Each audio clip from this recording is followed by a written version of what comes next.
E a vida continua. Capítulo 17. Assuntos do coração. Esvaíram-se 10 meses sobre a tarefa assistencial de Eveline Fantini ao pé de Túlio necessitado, quando os dois solicitaram entendimento com o instrutor Ribas acerca de problemas que lhe escaldavam o pensamento. Aspiravam, sobretudo, a rever os parentes no plano físico. Convertera-se Ernesto num poço de memórias sobre a esposa e a filha. A senhora Serpa não mais suportava as saudades do marido e dos pais. Porque ansiassem pelo retorno, ardiam na sede de informes e explicações. O orientador acolheu-os com a lhaneza habitual e, após registrar-lhes o pedido de bons ofícios para que lhe fosse obtida a concessão, acentuou simples. Creio que vocês já estejam em condições satisfatórias para a execução do empreendimento. Dedicam-se pontualmente ao trabalho, conhecem agora o que seja reencarnação, autodisciplina, burilamento próprio. E evidenciando entranhado carinho, algum motivo particular, mais intimamente particular na petição? Adiantou-se a moça acanhada. Instrutor, venho experimentando desoladoramente a falta de Caio. Esposos que se amam, interferiu Ernesto, quando distanciados um do outro, fazem-se noivos outra vez. Por que não confessar que também eu ando aflito por abraçar minha velha? Caro amigo, aventurou-se Evelina, fixando o mentor de maneira expressiva.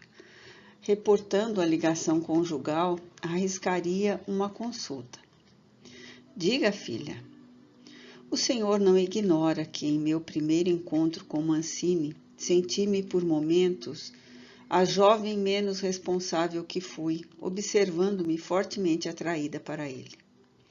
Depois, reagindo, vi-me de novo recuando mentalmente para o domínio de Caio, o marido que ficou no plano físico, dando a mim mesma a impressão de que sou um satélite gravitando entre os dois. Passei a esforçar-me em auxílio de Túlio, e aos poucos venho reconhecendo que ele não é absolutamente o homem que eu desejaria para companheiro. Entretanto, para ajudá-lo e tolerá-lo, presentemente sinto necessidade de um estímulo. O amor a Deus. Compreendo hoje que todos respiramos na própria essência de Deus. Contudo, o mistério para mim está nisso. Sei que nada conseguimos sem Deus, mas entre Deus e a obrigação que me cabe cumprir, preciso de alguém que me escore o espírito, que se me erija um apoio na movimentação do cotidiano em busca daquele estado de alma que apelidamos por paz interior, euforia ou mesmo felicidade. Esta fome espiritual que me faz pensar dia e noite na reintegração com Caio significará que ele, meu esposo, é realmente o meu amor absoluto? Aquele espírito que será o sol de bênçãos a envolver-me para sempre quando chegarmos à perfeição? Ribas sorriu e filosofou.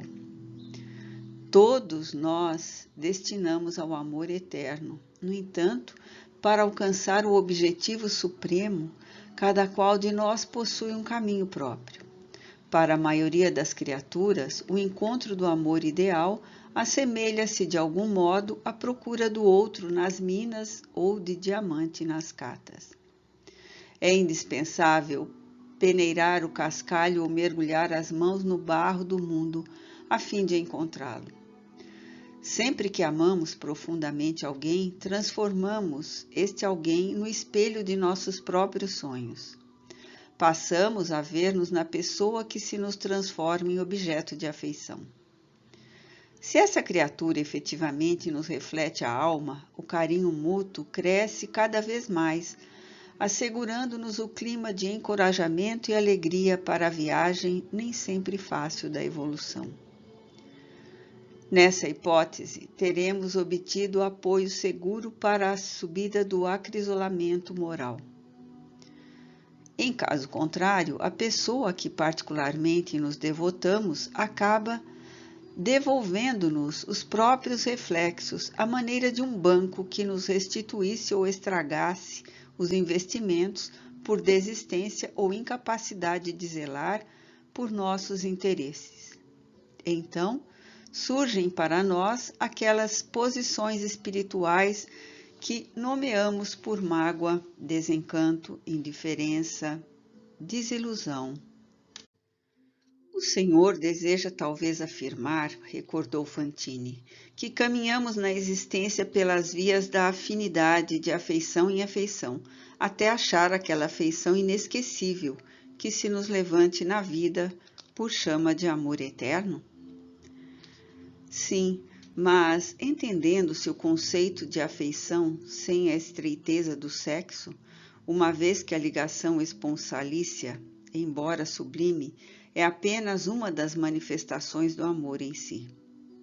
Determinado homem ou determinada mulher podem confirmar na esposa ou no esposo a presença do seu tipo ideal. Entretanto, talvez prossigam após o casamento, mais intimamente vinculados ao coração materno ou ao espírito paternal. E às vezes somente encontrarão o laço de eleição num dos filhos. Em amor, a afinidade é o que conta. Instrutor, enunciou Evelina impressionada, e as uniões de suplício, os casamentos infelizes? Sim, a reencarnação é também recapitulação. Muitos casais no mundo se constituem de espíritos que se reencontram para a consecução de afazeres determinados. A princípio, os sentimentos se lhe justapõem no setor da afinidade, como as crenas de duas rodas que se completam para fazer funcionar o engenho do matrimônio. Depois, percebem que é imperioso burilar outras peças dessa máquina viva, a fim de que ela produza as bênçãos esperadas. Isso exige compreensão, respeito mútuo, trabalho constante, espírito de sacrifício. Se uma das partes ou ambas as partes se confiam a desentendimento, a obra encetada ou reencetada vem a cair. Então, a pergunta de Evelina pairou no ar, revestida de imensa curiosidade. Então, aquele dos cônjuges que lesou o ajuste ou ambos, conforme as raízes da desunião, devem esperar pela obtenção de novas oportunidades no tempo para a reconstrução do amor que dilapidaram. Instrutor, permite-me uma pergunta. A união conjugal de duas criaturas que se amam, quando interrompida pela morte no mundo, pode ser reatada aqui? Ribas expressivo. Perfeitamente, se os cônjuges realmente se amam. Fantini aparteou. E quando isso não acontece? Aquele que ama sinceramente continua trabalhando neste lado da vida pelo outro que não lhe guarda na terra a mesma altura do sentimento, aprimorando a obra do amor em outros aspectos que não o da afetividade esponsalícia. A senhora Serpa mostrou o semblante iluminado por bonito sorriso e asseverou segura de si. Isso não me ocorrerá. Tenho hoje motivos para confiar em Caio tanto quanto confio em mim mesma. Sua fé, volveu o instrutor, é um retrato de sua sinceridade. Ernesto fitou demoradamente a companheira e admirou-lhe a ternura da alma boa e ingênua. Desde muito passara a nutrir por ela estranho carinho. Nunca a apanhara em qualquer deslize, sempre compassiva, abnegada. Muitas vezes surpreendia-se ligado a ela por encantadora atração. Sob que prisma a estimava? Filha, companheira, mãe, irmã? Não conseguiria dizer. Temendo o mergulho que mais longas divagações, Ele, o bom amigo, chasqueou no intuito claro de desviar o curso dos próprios pensamentos. Instrutor Ribas, qual se verifica no caso de nossa irmã, também estou persuadido de que minha esposa espera por mim. Entretanto, se isso não sucede, se isso não ocorre, e o mentor frisou as palavras com paternal inflexão de bom humor, você, Fantine, desfrutará sem dúvida a possibilidade de auxiliá-la na condição de um amigo fraternal. E nessa hipótese, caber-me-ia o direito de eleger uma nova companheira na vida nova? As leis humanas, tanto no plano terrestre quanto aqui, são princípios suscetíveis de alteração e, na essência, não afetam as leis divinas. Na moradia dos homens, não existe obrigatoriedade para o estado de viuvez. Conservam-se órfãos de companhia no lar aqueles corações que o desejam. Rompidos os compromissos do casamento com a morte do corpo, o homem ou a mulher permanecem sozinhos quando possuem motivos para isso. Natural aconteça aqui o mesmo. O homem ou a mulher desencarnados guardam insulamento ou não, conforme os propósitos íntimos que alimentem, entendendo-se, porém, que em qualquer posição dispomos de recursos para honorificar o trabalho da edificação do amor puro, que acabará imperando de maneira definitiva em nossas relações uns com os outros. Evelina, denotando preocupação no olhar, diligenciou colher maiores conhecimentos. Instrutor amigo, o senhor conhece companheiros que não conseguiram consorciar-se aqui? Eu sou um deles. Alguma razão especial? Esmirilhou Fantine. Acontece que o amor conjugal, quando se exprime em bases do amor puro, continua vibrando no mesmo diapasão entre dois mundos, sem que a permuta de energias de um cônjuge para outro venha a sofrer solução de continuidade. Minha esposa e eu sempre fomos profundamente unidos. Bastávamos-nos na terra um ao outro em matéria de alimento afetivo.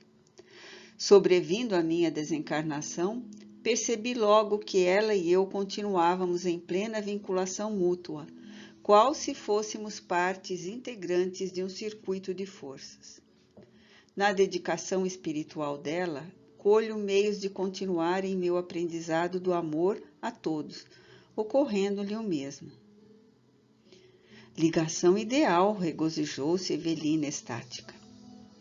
Patenteando a ansiedade de que se via presa no sentido de se reintegrar na ternura do marido distante, comentou o reverente.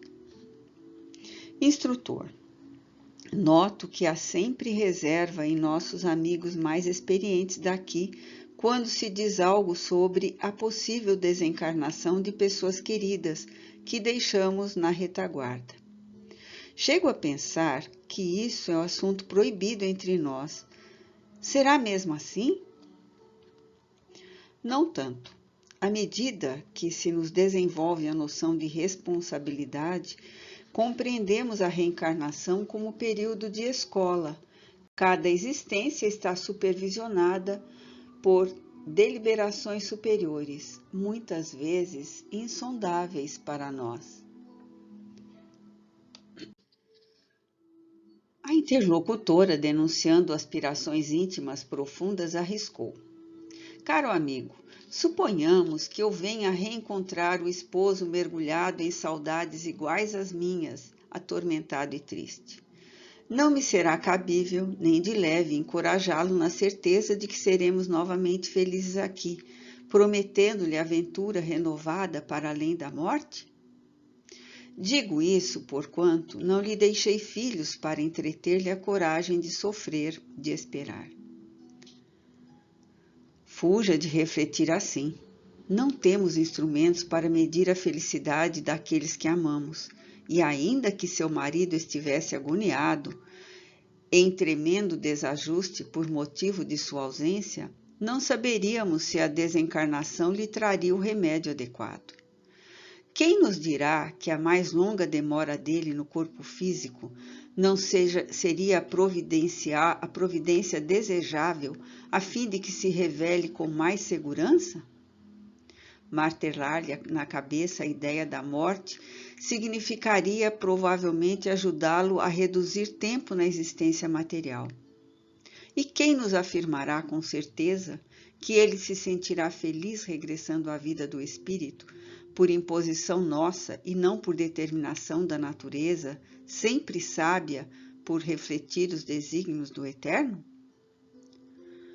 Oh, meu Deus! E a senhora Serpa deixou escapar um suspiro de aflição. Como agir em auxílio do coração que vive no meu? Ribas respondeu afetuoso. Em muitas ocasiões, quando dizemos que o coração de alguém pulsa em nós, seria mais justo declarar que o nosso coração é que pulsa nesse alguém.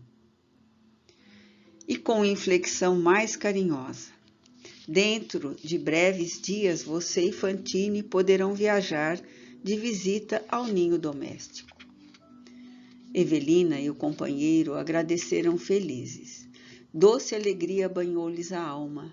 De improviso, como se o sentimento se lhe deslocasse das brumas da saudade para brilhar ao sol da esperança em novo alvorecer.